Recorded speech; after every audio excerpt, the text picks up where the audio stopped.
Hello, I'm Gregory Hunter, the project manager of Group 11. This is our progress report. Our project is researching the Detroit Community Technology Project, whose goal is to bring technology equity to under-resourced communities. We are researching the solution to their Digital Stewards program, which teaches members of the community how to create mesh networks. Specifically, we are researching how to scale up these networks successfully and how efficient the training is for those digital stewards. We've taken a slight setback in our research due to lack of contact with our host or with the organization, the Detroit Community Technology Project. Uh, so right now we are still in the stages of gathering resources for research. Hello everyone, my name is Jacqueline Martinelli. I'm part of Group 11, and the other members of my team is Benjamin Fenner and Gregory Hunter. And today our presentation will be about our progress report. The forecast of our presentation involves overview, introduction, that I will talk about, then I will give a brief explanation about our project on the overview section, and then I will introduce the members of our team and the purpose of our presentation. Then Gregory will take over and talk about the discussion section, explaining how the work is progressing so far and what results we are getting. Then Benjamin will talk about the conclusion, what is our work evaluation, and what is our future plans. So for the overview, I will give this brief explanation starting by the organization. So we are working with the Detroit Community Technology Project, and their goal is to provide technological equity to under-resourced neighborhoods, and they are achieving this goal through 5 different initiatives, and one of them is to give training to people who live inside the community to gain technical skills, also community wireless, management of data, and also it involves music through the Detroit Music Box. The problem that the DTCP perceived is how to scale up a mesh network. Then our goal is to develop a feasible solution to this problem, and the methods that we are using is the primary research through interviews with the people that is involved in the project, and secondary researches to find out how specialists normally solve this kind of problem. So, as I said before, our group is composed by only 3 members, and because of that, each one of us needs to contribute writing, but Ben is responsible for the secondary research. Gregory is the team leader and also the contact person with the organization, and he also does research and write, like I said. And I am responsible for the primary research and also for writing.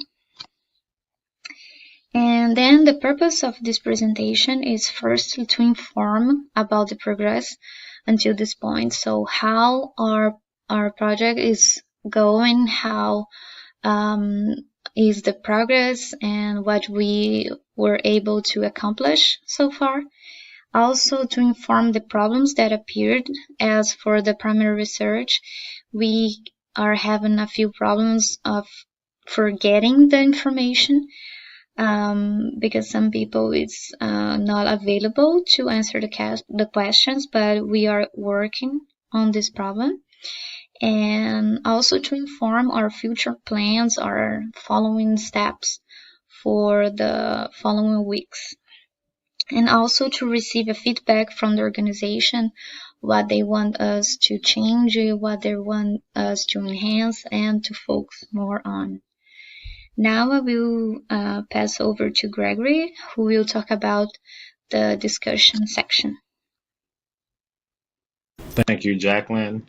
Hello, this is Greg again. As stated earlier, the work has not been progressing as planned. We reached out to the Detroit Community Technology Project during our initial email. They were at a conference. This is the same conference which spawned their organization. So we were understanding and having to wait to hear back from them, for both of them to prepare for the conference and to wind down after the conference. Once they finally reached back to us, they informed us that they were in the process of ramping up and expanding the program. And because of this, they would not have time to talk to us, though they did give us a press kit and some links to some articles. These articles weren't helpful as they more talked about the general broad project and not some of the problems that we were trying to address for them. We informed our professor and again reached back out to them because by the tone of their first email, again, they believed that we were press. So we informed them that we were not press and instead we're students and researchers hoping to hopefully help them and not to take too much of their time, especially because our research topic was interested in how to help them ramp up their project. So this seemed like perfect timing for us to help each other. We have yet to hear back from the Detroit Technology Community Project. So instead, we decided to shift our focus, still focusing on how to expand mesh networks and create stronger mesh networks within uh, larger networks, but by reaching out to the community members who were using these networks and also the digital stewards who were in charge of maintaining these networks, we hope to gain the same insight and possibly some things that might be missed on the upper level of the Detroit Technology Community Project. We also decided to reach out to similar organizations, not necessarily in the Detroit community, but who were trying to do the same work in creating mesh networks for community internet. These projects included the Wireless Futures Project, Boulevard Harambe Empowerment Center, North End Woodward Community Coalition, and Grace Action Collective, Measurements Lab, Open Technology Institute, and Red Hook. We hope that by reaching out to these organizations, we might be able to find a solution. Maybe these organizations have already solved this problem or have come up with ways around this problem. And we also hope to create a larger network for which our research might be useful. For our next steps, by the next reporting, we hope that we will have outreach done. We plan to start brainstorming solutions using our primary and secondary research.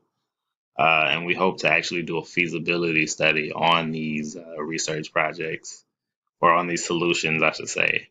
Uh, because we're dealing with under-resourced communities, every solution might not be fully usable by every community, either by economics, funds, people, or infrastructure. So these are the next steps that we hope to take once we've finished our research and come up with solutions. As for our timeline going forward, hopefully there are no more setbacks, especially with the amount of different organizations and ways that we can research this project at this point. We hope to keep this same timeline. So as of right now, we want to have our outreach and feedback from the community members and the different organizations done by July 11th. We'll hope to create our solutions around that same time of July 11th and July 12th. By then, hopefully, then working on our feasibility study and having that done by July 13th. We'll have our first report draft done by July 18th, and then our final report done by the 20th. And then from the 20th, having our presentation done about the 21st. Next up, I'll pass it to Benjamin to finish up our conclusion. Thank you for listening. Hello, I am Benjamin Fenner, and this is the conclusion of our presentation. The Detroit Technology Communication Project is trying to provide technical equality to individuals in urban or metro neighborhoods with a mesh network that will help them manage data and solve other data-related problems. The problem going forward has been the fact that scalability has been difficult. We are looking into information on how to make the scalability more efficient for them going forward. Our team members are all working on their own portions of the project. I'm working on secondary research and writing. Gregory is working on primary research and writing. And Jacqueline is working on writing and editing. The project hasn't been really going forward as planned. We expected to have a lot more information about mesh networks at this point and to have conducted at least 2 interviews with the organization, but they have not shown willingness to work with us thus far. And to fix this problem, we are trying to amass more information from online information regarding mesh networks. We've also begun to look at similar organizations in the metro area and around the country, seeing that this problem that we're trying to solve would help any area, not necessarily just the Metro Detroit area. This week, we plan on conducting more research. I'm going to be focusing on the secondary research while Gregory focuses on primary. We expect the timetable to go as planned. We're hoping to have most of our research done this week with a report draft done on July 18th and a final report on the 20th and the final presentation on the 21st, giving us a good buffer zone to finish any portions that have not necessarily been easy to complete thus far. Now, I'd like to remind everyone that the mesh networks are important because they give communities and neighborhoods that are being underserviced by corporations and communities that do not want corporations to come in and service them with internet services and data management. Going forward, I think we should complete things as planned, and we will come up with solutions if need be. Thank you.